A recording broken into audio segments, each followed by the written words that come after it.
Hi everyone, and welcome to another session of Read with Miss Kurre. And today we're going to be back in Macbeth, and we are going to be reading Act 1, Scene 7. So at this point, everyone has arrived at Macbeth's castle in Inverness, and we see Macbeth speaking with his wife about their plans to kill King Duncan. So at the start of the scene, and you should all be on page 10, make sure you have a pen at the ready so you can annotate.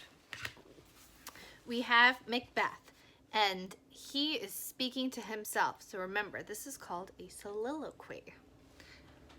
If it were done when 'tis done, then 'twere well it were done quickly. If the assassination can trammel up the consequence and catch with his surcease success, that but this blow might be the be-all and the end-all here. But here, upon this bank and the shoal of time, will jump the life to come. But in these cases we still have judgment here, that we but teach bloody instructions, which, being taught, return to plague the inventor. This even-handed justice commends the ingredients of our poisoned chalice to our own lips. He's here in double trust. First, I am his kinsman and his subject, strong both against the deed. Then, as his host, who should against his murder shut the door, not bear the knife myself?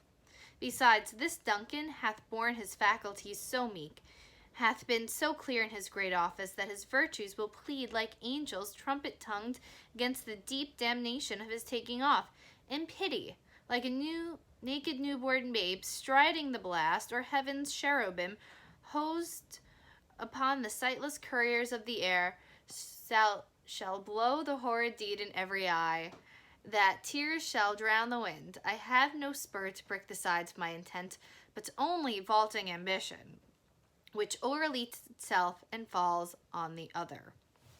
Whew! So that is a big speech that he gives us here. So let's go through some of it now. The very beginning, he's saying, if it were done when 'tis done, then 'twere well it done quickly. He's talking about the assassination of the king, and he's saying, if it was just a one-act thing where I just had to go and do it and not face the consequences, I'd be okay with it. However, but then it says the assassination could trammel up the consequence. So when you do something bad and you do something wrong, there's going to be some kind of fallout. There's going to be some kind of consequence. And Macbeth is not sure he wants to face the consequence of killing his own king. He then goes on to say, but in these cases we still have judgment here, that we but teach bloody instructions, which being taught return to plague the inventor. This sums up to be karma.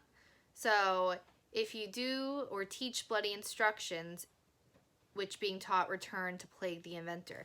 If you do something bad, it's going to come back to you. Karma. What goes around comes around. So he feels that if he kills the king, something bad is going to happen to him. He then gives two reasons as to not kill the king. The first is that he's his kinsman and his subject. So he says, he's my friend, he's my king. I shouldn't be doing this to someone that I admire and treat as an equal and as a friend and look up to.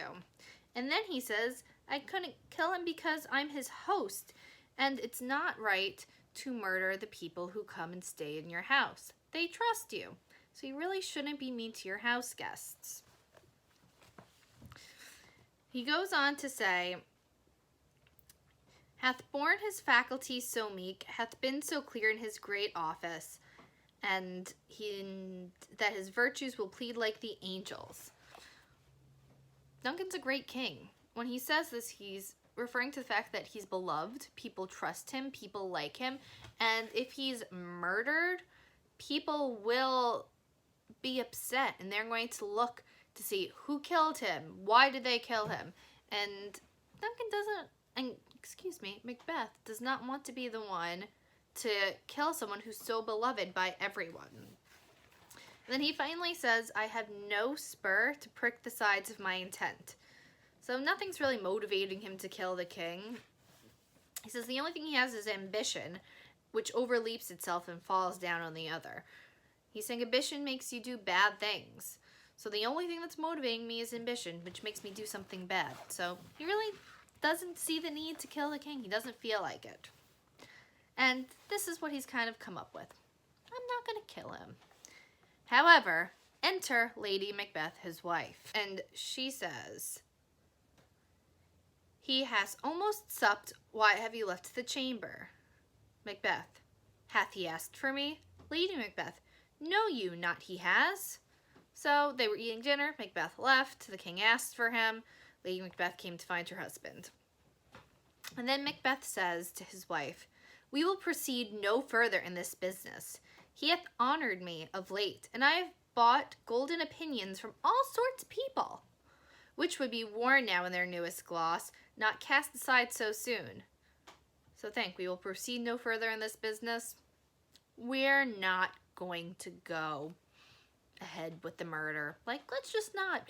Got a new title. We're going to be happy. Things are going to be good. That's how he feels. Lady Macbeth, she does not like what her husband has to say. She's like, we're going ahead with the plan. I don't know what you're talking about, honey. So she says, was the hope drunk wherein you dressed yourself? Hath it slept since? And wakes it now to look so green and pale at what it did so freely?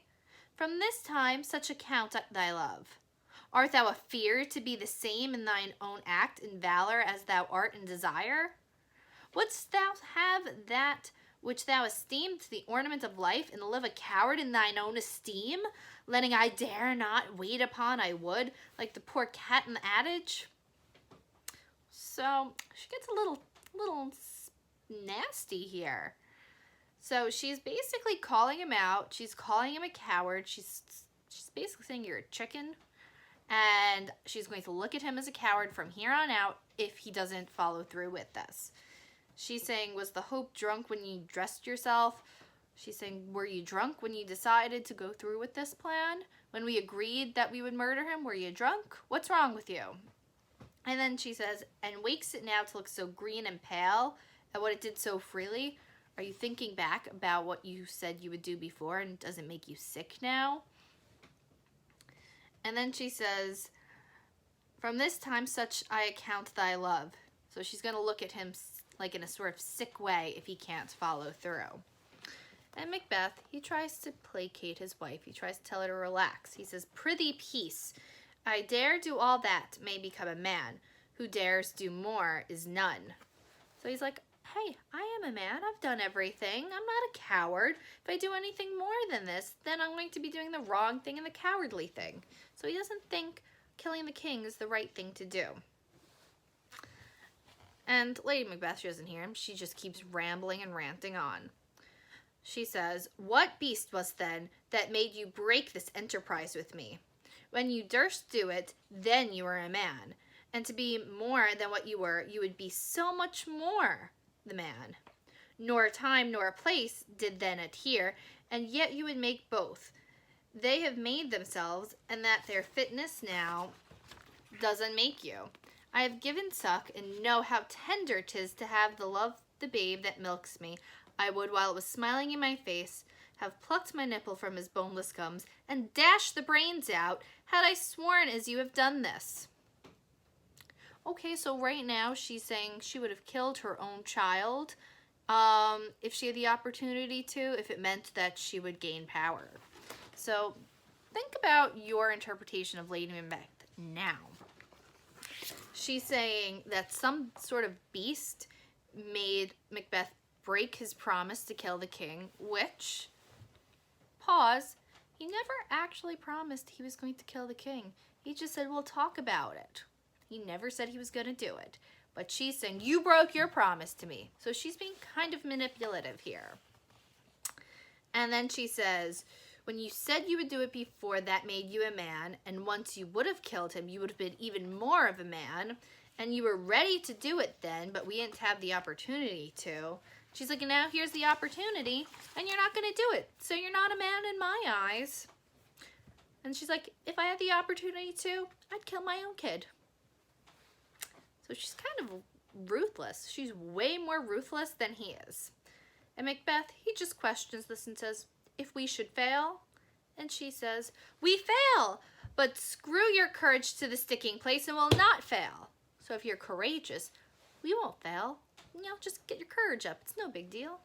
When Duncan is asleep, where to the rather shall his day's hard journey soundly invite him, his two chamberlains will I with wine and wassail so convince that memory, the water of the brain, shall be a fume and the receipt of reason a limbeck only.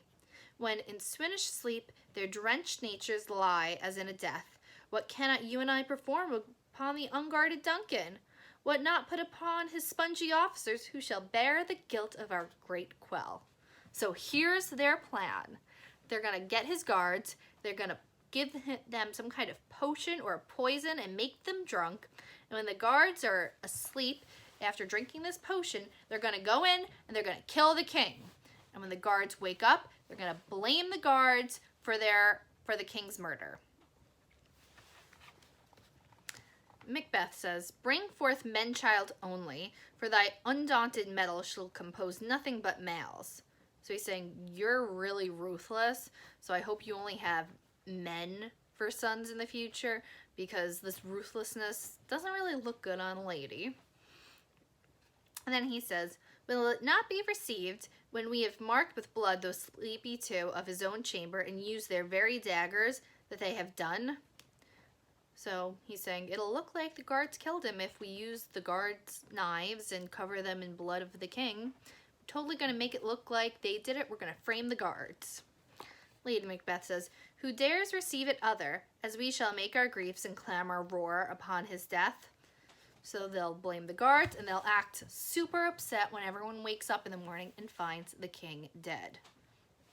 Macbeth, I am settled and bend up, each corporal agent to this terrible feat. Away, and mock the time with fairest show. False face must hide what false heart doth know. So he says, I'm settled. You know what? You're right, wife. We're going to go kill him, and it's all going to be great. Let's go out. Let's pretend to like him, and to cover our insidious natures and our deep-rooted evil plans. So, as a result, Scene 7 is all about Macbeth doubting his ability to kill the king, thinking, we don't need to do that. His wife showing up, insulting his courage and his manliness, and then him deciding, yeah, I guess we can do it. They come up with the plan to poison the guards, kill Duncan, frame the guards for his death, and they think everything's going to be okay in the world. So, we shall see what happens. If you have any questions, please let me know. Don't be afraid to reach out. Happy reading, everyone. Bye.